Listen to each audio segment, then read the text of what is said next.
Hi, everyone. Welcome to Restitch America. I'm your host, Ohene-Opare, and I'm very excited to be here with you today. And the reason for my excitement is because the guest we have today is someone I've been wishing to speak to for a very long time. So uh, before we jump into that, first, don't forget to like, comment, and subscribe to Restitch America to be notified when new content is available. Also, be sure to connect with our guests as much as possible. The goal of the podcast, as you all know, is to create an atmosphere of civility where we can all talk to each other. And I think one of the ways we can do that is to identify and find people who are like-minded and then have conversations with them. So I encourage you to connect with our guest today. And so I'm going to start here by introducing our guest for the show. And I'm going to give you a little bit of a backstory on how I met this person. And his name is Braden Tavelli.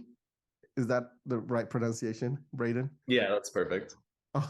Awesome. So Braden, I came across Braden when he posted some videos on social media, especially on TikTok.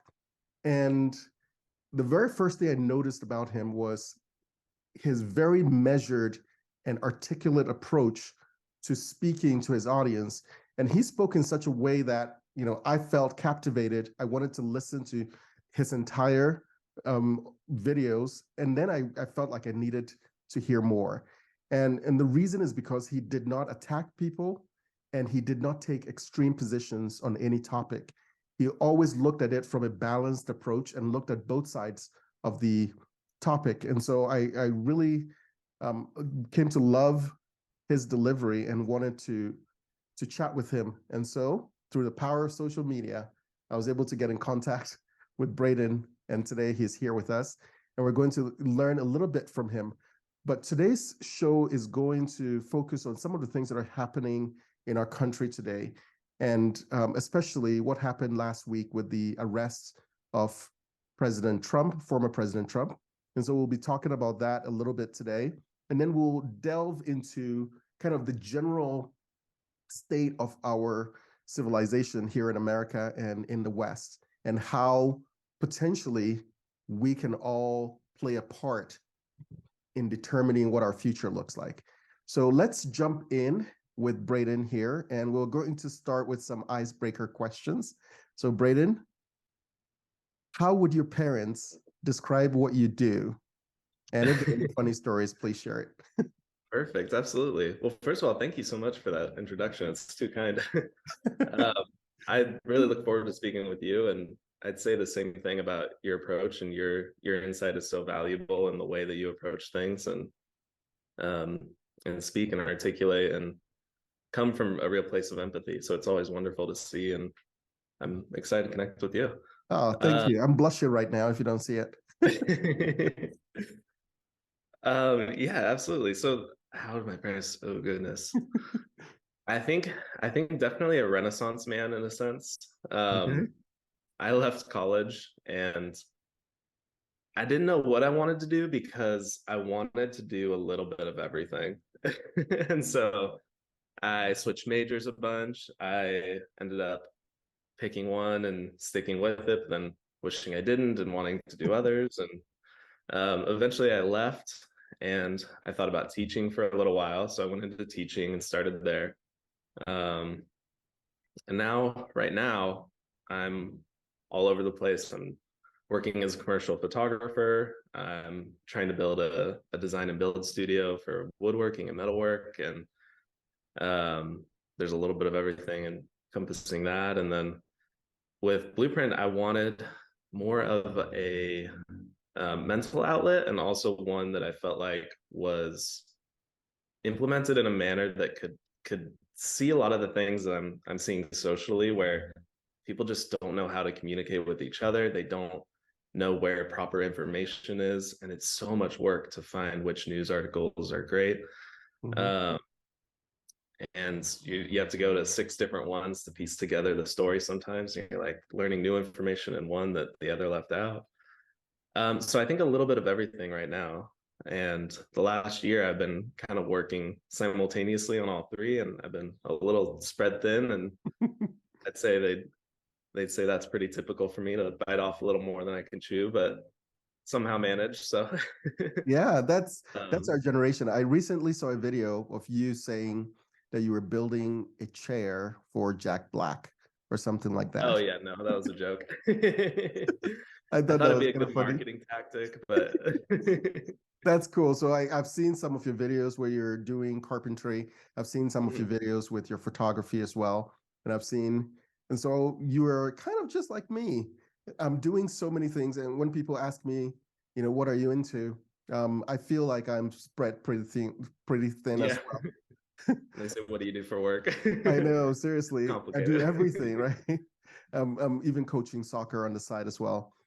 Oh, I So, love that. That's perfect. any funny stories from your parents, if your parents were trying to embarrass you?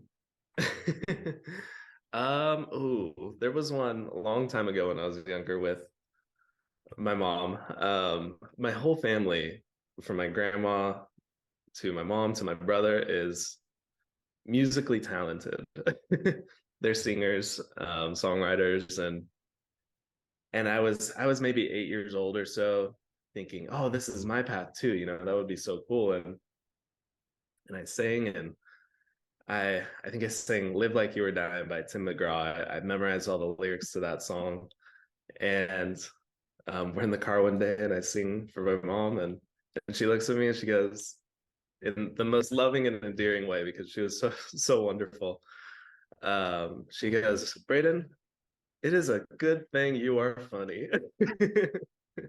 And at the time, I took that as a compliment, but looking back, I could see that it was a very kind way to tell me this isn't the path for me. Yeah. You are not one of those people who get on American Idol because their parents have said, "Oh, you're a good singer." Yeah, no. Thankfully I had someone who loved me enough to be honest with me.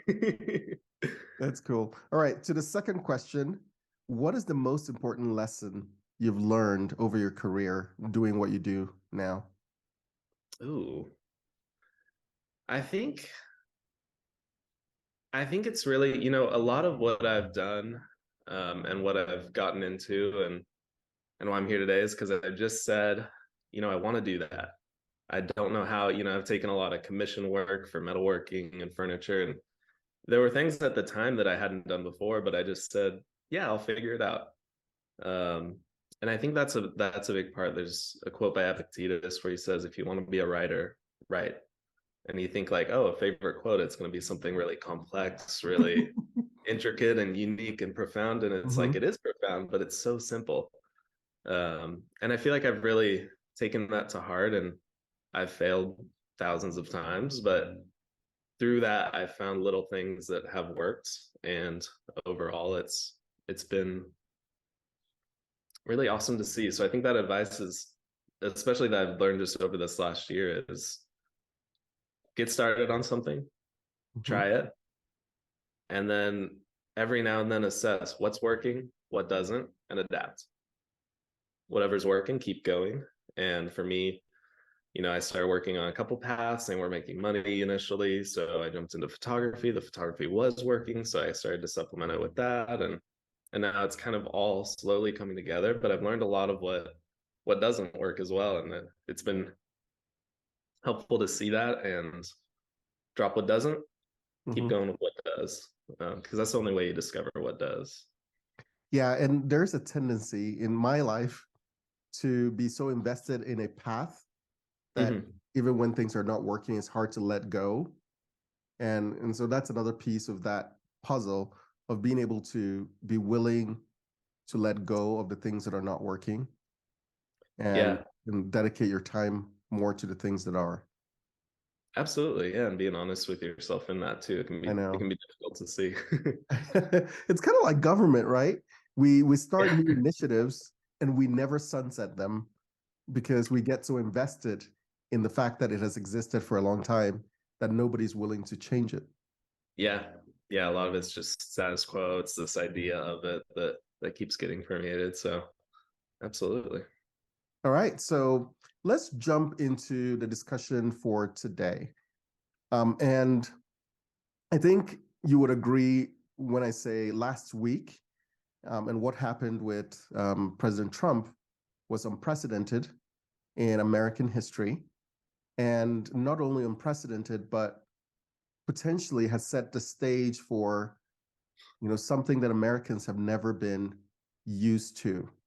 And so, Hmm. first off, I want to know what your thoughts are on just the general idea of the arrest and the arraignment of Trump. Yeah, absolutely. It's funny because I'm not I've never been a particularly big fan of Trump. Um, and but one of the reasons that I got into this is I started noticing like, hey, every month there's some new story, and usually what happens is it starts to fade away, or parts of it are revealed as less than true. Some are have elements of truth, and it's like he still doesn't look that great in a lot of this, but it's not as much as whatever they've said initially. So I started to have over the last few years a buffer in anything that I would take credence in and really take to heart when I looked at certain topics surrounding Trump, because I knew that if it's still around in 3 or 4 months, then I'll give it more credence. But if Mhm. it's faded out of the news cycle and there wasn't much substance, then it's a good thing that I didn't let that sway me, sway my emotions, let me alter my judgment in some sense. But Kind of I like think the whole tax return thing, right? They made yeah, yeah. such a fuss about the release of his tax returns, and then it was out of the news in like a couple of weeks. Yeah, and there's a lot of that too, where it's like there yeah, the tax code is complicated. He's I mean, he has a bunch of people looking in, like there's also there's also parts of that where it's like they capitalize on little things of like he didn't make an income, so he didn't have to file, and he carried over a lot of losses. There's a lot of complexities in that that a lot of people don't understand, and then they try and paint it as a simple narrative to make it look worse. But people who understand the tax code and the nuance of it and how complicated it is right now know the actual picture. But it's really just about getting a vague idea out there, and yeah, it starts to fade away, and then there's something new. Right. So on the thought of his arraignment and his arrest and arraignment, what do you know about the details? So for those who have not been following the story, what can you tell us about, the details of that? What is he being charged with? Anything you know? Absolutely, I think that's the fascinating thing is it's kind of difficult. It's vague to even pinpoint really, and that's not like some insight from me. I mean, there's a lot of people who you wouldn't expect to be saying that, but it's interesting because it's about the hush money, but it's more about a misappropriation of the labeling as well. It's not even labeled as campaign finances. They kind of make this weird argument that it should have been labeled campaign finances, and therefore it's a crime in that, a finance crime there. Um, but you would think it would be the other way, like if he labeled something campaign finances. But even then, it's just a misdemeanor that they have to couple with another crime. But again, I think the issue is the whole thing about that is, I mean, if it's wrong, it's wrong. He should have labeled it differently. But the whole idea is to get a vague narrative out there in the news, and it doesn't even necessarily matter what it is. They just need to be able to put crime and his name in the same article to get that subconscious association out there for a lot of people. I think one Um, of the things that happened that was a disappointment to the media was the fact that they didn't do the mugshot. They wanted the mugshot so badly, right? yeah. It was so clear they were rooting for it. And it didn't matter if he's, let's say, eventually found guilty or if eventually the charges are dropped or not. The concern was we want the imagery, right? We want that Mhm. imagery and have that to use to browbeat anyone who supports him. And unfortunately, or I guess fortunately for the country, they didn't get that mugshot. Yeah, and it's almost more of a political ego win. They're like, oh, we at least got this to embarrass him down the road. But that's the thing is my whole perspective on any of this with Trump, that what's in the news cycle every 3 or 4 months is if there's a crime, go for it. Like I want to know. I think that's the frustration of a lot of people when they see the news is they'll see the headline and then they'll think, oh, we've been through this before, and they'll read it and they're like, I don't really get what's going on, but it doesn't seem like there's much concrete in this article. And then people are just tired because they're like, if if he committed a crime, indict him, go after him. But they finally did, and it it's almost worse because they're going after him for something that very objectively doesn't hold a lot of water. Um, Exactly. And a lot of people, legal experts on both sides of the aisle, are talking about this and saying this case, at the very best, is a very weak case, right? mhm. Because in order to charge and raise these charges to felonies, and then also to get to 34 counts or 34 felony counts, I mean, they had to do a lot of legal gymnastics, and they have not even told us what the underlying crime is that they're alleging. They've just given us a slew of different things. One was they said the DA said that it could be the fact that $130,000 is over the campaign contribution limit.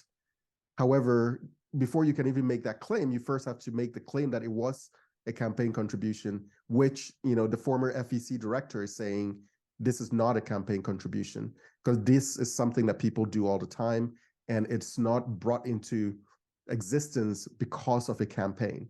And therefore, it is not something that will be considered a campaign contribution. And if someone actually did use campaign funds to do something like that, they would actually be charged for illegal, campaign, illegal use of campaign funds. And so that theory doesn't hold water. And then they talk about, state charges or state law that says you can't promote a candidacy via unlawful means. And once again, what is the unlawful means that you are claiming? Paying somebody hush money? The claim is that, oh, you deprive the people of New York from, information that would have helped make their case.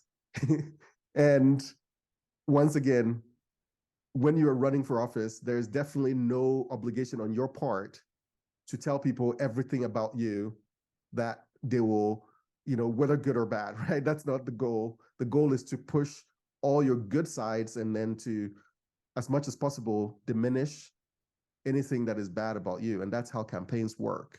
And so when you think about the totality of everything, the question you ask yourself is this worth it if you're going to go after a former president? Because the precedence that you're setting is so huge and is so impactful to the entire body politic that is it worth it to do so? And it seems like the response we're getting not only from the media, but also from the international community is telling us that maybe this was not the best thing to do. Mhm. Yeah, absolutely. I think that's what's difficult. I mean, America is so unique and innocent before proven guilty, or innocent until proven guilty. Um, and it's almost become so natural to us that we don't realize how profound that concept is throughout history and justice. Um, but that's one of the things I've noticed is in all the cases in all society that's slowly being overlooked. And here, I mean, any lawyer will tell you, I'm sure, that you don't go after a case like us. You need a smoking gun. Actually, it's not. You don't just need smoke. You need a bullet. Like you need something very concrete in order to even consider going to litigation. Um, and so it definitely brings up ulterior motive here when you look at that with Bragg. But it's also you start to wonder, is it wise to go after him? And from his standpoint, probably not when you look at it with all of this that's going on. But when you look at the bigger picture too, it gets kind of manipulative because when all those news cycles fade, there's still people that haven't looked into it. There's still people that they have their blinders up and they're just going with whatever narrative confirms what they want to believe. And so no matter what happens, no matter the political ramifications here, because we're kind of slingshotting back and forth on either extreme, was it politically motivated? Yeah, probably. Yep. But even when it dies, even when it fades away, even if he has repercussions as a DA, politically overall, there's still going to be remnants of this. And that's the difficult part of how do you deal with that? How do you deal with 20% of people who are still left with that idea, still believe it, even though they won't necessarily be able to articulate it, still believe there was a crime, still believe it was horrible because they were told so by the media. And that's the thing, is one of the things that you see in news a lot of times now is they're not even looking to inform people. Like, it's kind of blatant, and that's what's shocking is you look at these news articles and I have like an educator's mindset, and one of the things I realized is like, oh, people need to know the nuance of how things work. They need to be introduced to concepts, because you can't just expect that of everyone who's going to read this article. But you read these articles and you look for those data points of like, are they defining terms? Are they bringing in context? Are they wrapping it? No, like they're just kind of leaving it vague on purpose almost, because it's either that, like, that's the thing, is that they're smart, they know what they're doing, and so you can't just chalk it up to negligence. Like, they know what a reader would need, and so the whole goal is just to leave this vague impression. And so you start to look at the bigger system of, oh, well, Trump back in the news is good for news. I know. All these subtle little implications and reasons for all this that aren't necessarily as clear cut, unfortunately. Yeah, it is very true. I like what you're saying about simplicity and vagueness. So basically, the media formula now is, let's take things that are complex and let's make them simple to the point of taking away the nuance on everything, right? And so when back in the day, a few years ago when Trump was in office, the people would literally make the statement, Trump is racist, or Trump is a white nationalist. And every time I heard that, I would say, based on what? Well, he said something that was inartful, and therefore we conclude that he is a white nationalist, right? And they make these huge leaps, which requires basically to understand the operation of a person's mind, understand their intent, understand everything. And they also know that Trump is not very artful in the way he delivers his messages. And they know all that information, but then they boil it down into simple terms such that you lose all context, you lose all nuance, and it makes for simple, headlines and sound bites. But in many cases, it amounts to misinformation, because once you've taken out, it's like making a soup. You're making tomato soup without any tomatoes, right? Yeah. You've taken the piece out that is supposed to give people the true context and the true understanding of what is going on, and they intentionally do that. And I think that's unfortunate that the media does that a lot. And so let's move this conversation a little bit into kind of what is the precedent that is set with this. So let's assume, they take this all the way to court because, the judge doesn't want to dismiss the case because of potential backlash on his side. And they get in front of a jury that is almost certainly politically aligned against him.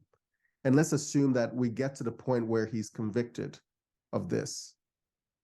What do you think that will do to political polarization in our country if that were to happen? Absolutely.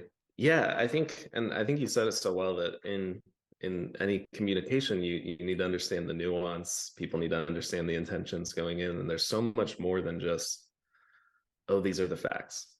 And those are, I mean, those are basic agreements that we have when we have this conversation. You know, I trust your intentions are good, and hopefully likewise mine, and we can agree on certain terms and talk in civil discourse. And that's like any relationship. That's great relationship advice is, you know, as long as you trust each other's intentions going in, there's going to be miscommunications because language is flawed. Things are difficult. Tone is difficult to decipher. And I think that's part of the difficulty is where we're at now is I think a lot of people are frustrated on both sides. It starts kind of ping-ponging back and forth between polar extremes. There's all sorts of gotchas here and there. And you start to look at it and there's almost this escalation every single time of no one can look at just this is what's happening objectively. This is some of the complications here. This is what this guy said on this side. This is what this guy said on that side. People start to pick teams and sometimes they don't even know why. And so with all these political escalations, it's almost like they keep trying to one up each other or feel the need to because, well, hey, this side got away with it. Well, you're going after our guy for this, but your guy is doing the same thing and no one cares about that. There's nothing in the news cycle about that.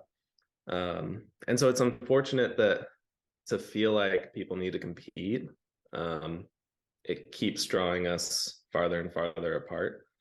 And again, a lot of people don't even really know why. They don't even know why this is our guy, why I'm on this side of the fence.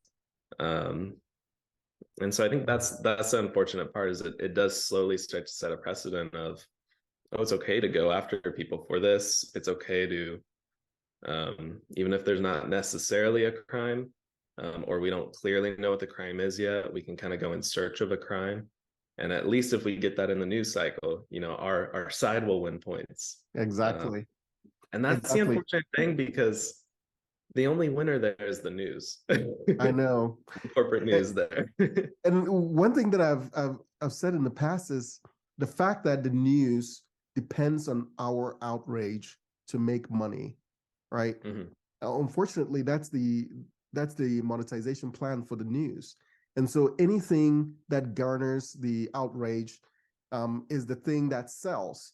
And unfortunately, even for those of us who think the news is biased, the fact that we share those biased articles are contributing to the revenue that the articles are making. So if, let's say, CNN or MSNBC posts something and then we pick it up because we think it's biased and we share it with millions of people on our social media platforms, inadvertently, we have contributed to MSNBC or CNN or Fox News or any other place making money off of our outrage, even though we don't agree maybe with what they're saying, right? And so for them, it works either way, whether it outrages, you know, their opponents or whether it makes people happy, they don't care because they end up making more money with the exposure.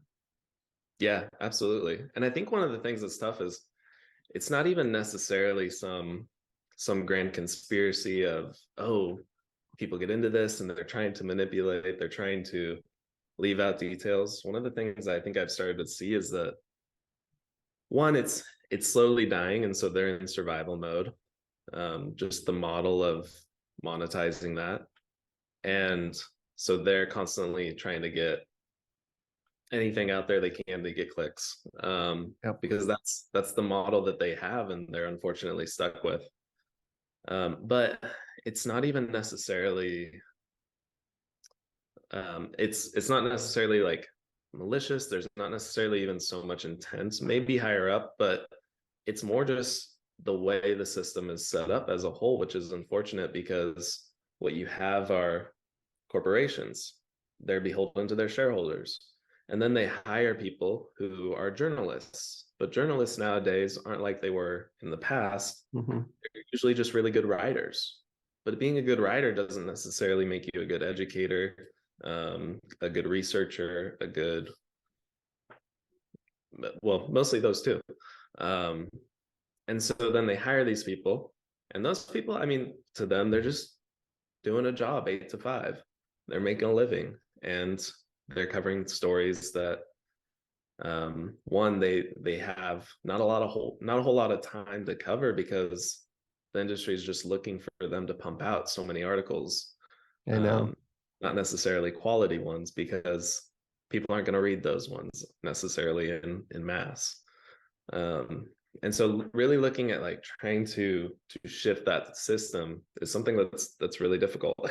It is, seriously, it is really difficult. We literally are in an economy that is run on attention, right? Mm-hmm. And everybody's seeking that attention, and there's so many eyeballs and so many things they can be reading at a given time. And I just like you said, I don't know the answer to that, but I feel like there needs to be some kind of economic shift for news, such that you are not beholden to just getting the eyeballs at any cost, right? Yeah. That there has to be some other foundation that makes it workable, that makes it viable economically, without giving complete removing all the standards just so you can get Yeah. more clicks, right? And unfortunately, that's what it has become. It's like the news is the tabloid now, and the most extreme takes are the things that get the most attention. And it's unfortunate, but that's what is happening, and it's causing more and more polarization in the country. And even things that I'm an immigrant, and I came here about 20 years ago. Mm-hmm. And looking back 20 years, like the acceleration of the deterioration of our social order is fascinating to me, because back in the day when I was here, the main difference between the two parties was this idea that we were all looking for the same goal. It's just that we had different approaches to solving the problems in front of us. But now it's like, are we even looking at the same thing? It Mm-hmm. seems like one party is looking to completely destabilize and completely uproot the country, and then it looks like one side is completely dug in and unwilling to change anything or look at anything in any different way. And that's the narrative. It's like we're not working towards the same goal any longer. And if we're not doing that, then we are completely placing ourselves in a position where we can't agree on anything enough to make the difference that we need to make in order to move our country forward. And it is just sad that we're doing that and destroying ourselves while our enemies are more united than ever. Mm-hmm. And that's my biggest fear. Yeah, I think that's the difficulty too, is a lot of these disagreements where people are stuck in their ways, people are unwilling to hear out the other side. It's mostly frustrating because when you step back from almost like a third person point of view, people know that's what's going on deep down. Mm-hmm. Everyone knows it, but it's kind of like, I mean, it's kind of like virtues in life. It's easy to counsel someone, but really difficult to counsel yourself. Mm-hmm. And so it takes a lot of those things that are, I mean, it takes empathy, it takes seeking to understand first, wanting to hear someone out, wanting to approach something with grace and understanding someone else's intention. And that's probably the most frustrating part about it, is it's not like it's something covert that's going on that oh, you can't break through to the other side, or you can't understand the social dynamics that are happening. They're very simple, but it's really tough to actually break it apart and make people see that in the moment. Kind of, I mean, like emotions and anything. My hope is we can turn the corner at some point. Mm-hmm. That's the hope. And so As we kind of get towards the end of this discussion, how do you think the US can move forward and heal one after an event like this? Because what this did was completely kind of, it's almost like the wound that is never allowed to heal, right? Anytime it feels like it's healing, someone comes and, takes the scab off of it and it starts to bleed all over again. How can we move forward and heal after something like this? Yeah. I think a big part of that is, in a sense, leading by example. I love what you're doing and sharing positivity, and you really have that goal of bringing people together. Because it's very tough to be, even if I disagree with you on things, it's very tough to be hostile towards you in that. Um, and what's difficult is that that takes time, and it can be very tiring for the person doing that, because initially people are going to be defensive. And so I think slowly leading by example with those virtues, and talking through things and really trying to get to the bottom of it, but approaching it in a way where people see your intention. I think that's a big part. What's difficult though is that's something that I've wondered, and I've wondered in starting Blueprint is, how do you bridge social divides that are so tiring to deal with when you look at um, them from a societal view, when you look at them from a personal view. It's like it seems like we're continually getting farther and farther apart, Mhm. and making people even get on the same page to have a communication, to have a discussion is more difficult. And so it's tough because though I believe that it's these virtues and um, learning to approach things in that manner, when I'm also very, I don't know, data driven, I guess. So when I look at something tangible, I think the one thing that I kind of came up with is um, a solid news source in a sense that kind of changes things. And that is one of the things that I'm struggling with, because like we talked about, it's difficult to monetize. It's difficult to have a structure to it that makes sense and people want to read, and that is self-sustaining, because Mhm. it was tiring. I'd work a whole week on an article that was really in depth, but then I learned the hard way that I wouldn't get views. Yeah. So I could work so much on that, but it wouldn't get out there, the message out there. Um, and so I have to It's reach almost that, like but it, it's almost like, giving a five-course meal to someone who is addicted to meth, right? mhm.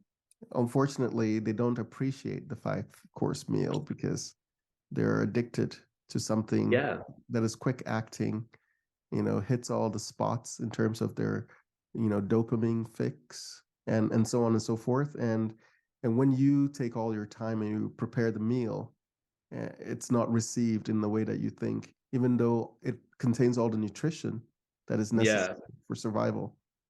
yeah. And it was difficult too, realizing that, oh, I also can't blame people for that. I mean, I'm the same way. I've been trying to retrain myself to read books and to really sit down and focus on them. I'll feel my attention shifting and I'll have to bring it back. Mhm. um but trying to approach it from that understanding too of, no, if there's a bad book, you can't blame the audience if the author didn't draw someone in. Mhm. So trying to find ways to approach it, and to slowly show people that there is value in that, is difficult. But I think that is the tangible that I've settled on. If there's one thing, is fixing this information flow for people, to make it in a sense educational too, because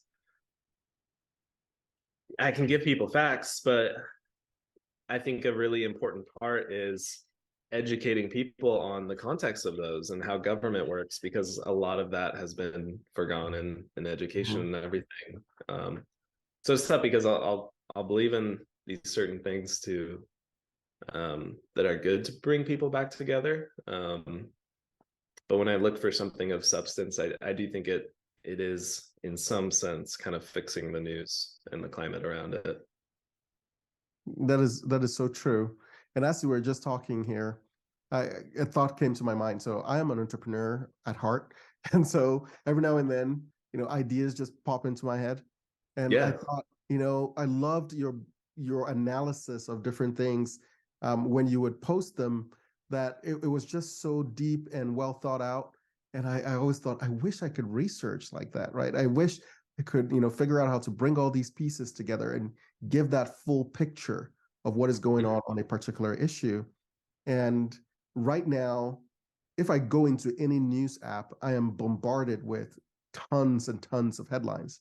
So imagine if you had a bulletin, kind of like the Blueprint Bulletin, but maybe as an app, where the differentiator is that every day there's just going to be one article, one thing, just a single thing, and it's going to Yeah. give you the full picture, and you select that topic very, very carefully. You make sure that these are things that are actually moving conversation. These are things that are impactful to people, and it's just one article, and that's it for the day. And all the communication and the interaction and the kind of um, any kind of social interaction you get is around that one thing for that one day. And then see if we can find an audience that is willing to do that, and to say, look, the world is going to inundate you with all this junk, and you need Yeah. to stop eating the junk food, so to speak, and train yourself to do something a little different. And the way we're going to do that is one article per day. And you can start in the morning, take that diet pill of that new article, and then work through the day, thinking through it, understanding the nuances, and being educated such that you can go and speak intelligently about that topic. And so let's say if you took the Trump thing, and every piece of it is distilled such that it's very clear, and people are not distracted by so many different things on the web page, and it's just one thing for the day, and they come to, and maybe, and then throughout the day they might get updates on discussions around that particular topic for the day. So anyway, it was just a thought that came to my mind No, as we were thinking that we have to start thinking about a different way to do this, and hope that we can get people to buy onto a new paradigm, because the current paradigm I don't think is working. I don't think maybe it's working in terms of economics for those people, but I don't think that should be our only goal. I think our goal should be, how do we leave this country more united than we found it when we were born? And unfortunately, I don't think we're going in the right direction. Yeah. Thank you. No, that's very well said. I really appreciate that, because right now, I started this a while ago. I was working on it quite a bit, and then I realized I can't sustain this right now. So I went to find some other endeavors, photography, the furniture, and I'm trying to get stable with that and relaunch Blueprint. And I've been wrestling with the ways to format it. And I think, like we talked about, part of what I struggle with is I'll bite off more than I can chew, and I want it to be so comprehensive. But I really appreciate that, because I think that is one of the directions that I will want to go and will go, because I think it is important that it's digestible for people, and that even if I spend so much time getting comprehensive articles and doing so much every day, if I can just get one topic for people, that is something that can be digestible for them, and over time. And you could even start as one topic per week, right? One topic. What is the most important thing that you need to focus on if you want to be in the know this week? Something that actually affects your life and can actually move the needle, right? And have it done very beautifully like you do. And then from there, potentially bring other people on with other types of expertise. And the goal would be, find that one thing for this week that is important, and people can subscribe to various channels of that information. I think another thing could be, I think of it like micro news, where it's rather than being inundated with huge articles, because most people don't read the entire article. They see the headline, they read a blurb, and then they're done, right? And maybe some other way of delivering news where it's kind of in a micro packaged format. And then people who want more can say, I want more. Mm. Beyond that, it's like, this is what is happening, and these are the stakes. And if you want more, you can get more. But I think there are a lot of things, and we who are younger have to start taking the swings at the historical kind of paradigm and start shifting it in our favor, because we will inherit Yeah. the world that is being created for us. Yeah, well said. All right. So to wrap things up here, our podcast is all about bringing people together, as we've said. It's Restitching America. And what has happened, I think, when you think about it visually, is in order to stitch two things together that have been torn apart, you first have to remove any kind of fraying ends, right? And that's what we have to do on both sides. I think we have to identify the frays on each end and then trim them up so that we can bring things together. And so one of the things we do on our show is to always end with something positive that people can do in their own lives that can help with the idea of restitching America. So my question to you is, what is a challenge that you can extend to our audience of something they can do this week to kind of help in that quest of restitching and returning civility to our public square? Absolutely.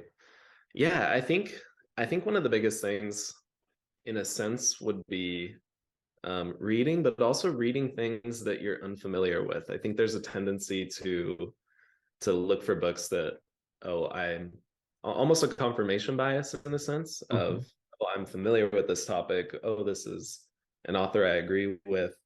I want to read their stuff, and I want to keep growing in that sense. And for the longest time, I think because of school system, I was turned off from reading. And then I also had this all or nothing mentality. And I realized, though, that, it's reading's more like food. You're not going to memorize every single thing. And that's part of what makes reading books that you've read before so great, is you can learn something new every time. But it's more like food, and you need to treat it in that sense, where you're not going to see the tangibles initially, but it nourishes you, and slowly over time you'll see yourself in conversations, pulling out words. You're like, where'd that come from? Oh, I read it and subconsciously remembered it. And overall, I think that makes you a better communicator, which allows you to approach things more comfortably, more calmly, more understanding of others' perspectives. So I think the tangible would be to seek that out, and maybe even ask people, which I think is a great way to connect with them. What's a book that inspired you? I may not necessarily, you may be on the other side of the aisle, but I want to read that. And hopefully what they'll see in that is, you're trying to understand them a little bit better. That's kind of cool. He's not just asking, oh, what's something that's important to me? They're asking, like, they might put in this time to read that and see something that's inspired me. I think that's something that can be really helpful over time. And then, kind of coupled with that, but maybe just one side note, one of the things that I think is good to recognize is, right now in discourse, in society, I think there are a lot of unfalsifiable arguments going around. And reading has helped me notice that, but it's good to notice that and almost take like a meta approach to see that from the outside before you get drawn into any arguments, or any. And for those who may not be logic. familiar, what is an unfalsifiable argument? Absolutely. Yeah, I think, it was the term was coined a long time ago to kind of separate the approach we have with science, which is more deductive, from something like a social science, or sometimes a pseudoscience, which is more inductive. It's kind of like noticing things, making theories, and going with it. Unfalsifiable is kind of like, no matter what option or choice you choose, it can't be proven wrong either way. So it's like fate. If you step outside and a tree falls on you, that was fate. If you step outside and a tree doesn't fall on you, that was fate. There's no action you could take that would change that outcome, because you're almost not looking at premise drawn to a logical conclusion. And if we change that premise, we'll get a new conclusion. You're just kind of upholding the conclusion no matter what. And then the premise can shift and alter at the person's convenience. And so I think It's the having idea that of, alignment. so you could say, for instance, like Trump is guilty. It doesn't matter what who you do. If you change Yeah. all the inputs, he's still guilty. And that would be an unfalsifiable argument. Because Mhm. in a real fair system, changing the inputs should have an effect on the output. Exactly. Yeah. Input and output is a perfect way to think about it. And a lot of people won't approach things with that same understanding. And if you're not on the same page at first about that, then you'll find yourself getting stuck in circles with that person in communication. So yeah, I All think right. reading and noticing that, and they kind of go hand in hand together. Okay. Thank you. Thank you for sharing that with us. And before you go, where can our listeners find you online? Absolutely. We are mostly on TikTok, and we're kind of relaunching right now. Again, like we talked about here, getting more structure, looking for something consistent to put out. That will be soon, mostly on TikTok. And then we are also on Instagram and YouTube at Blueprint Bulletin, and website on our Okay. news. So Blueprint Bulletin, and we will include all the details in the description of the video, wherever you find the video or the podcast, you will see all that information in there. So Braden, thank you so much for joining us today. It has been a great conversation, and I would love to have you back, as other things happen in the world, and have you back to discuss. And once again, I'm trying to put together what I would say it's like a tiger team of people who are looking to create this atmosphere of civility, and hopefully we can kind of constitute a group that can challenge some of the things that are happening in our world, in a way that draws us together rather than separating us. And so I'd love to have you in there, and once again, thank you so much for joining us, and we hope to see you again. Absolutely. Thank you. I appreciate your time and reaching out. And this has been a lot of fun talking with you. And I love that goal. That endeavor is so beautiful. And I think you're a wonderful person to facilitate that. So I look forward to staying. Thank you. Thank you for that. So thank you all for listening to this episode of Restitch America. If you love the show, please consider subscribing, sharing, liking, commenting, and doing whatever you can to help us increase our reach to more people like you. And until next week, have a great day.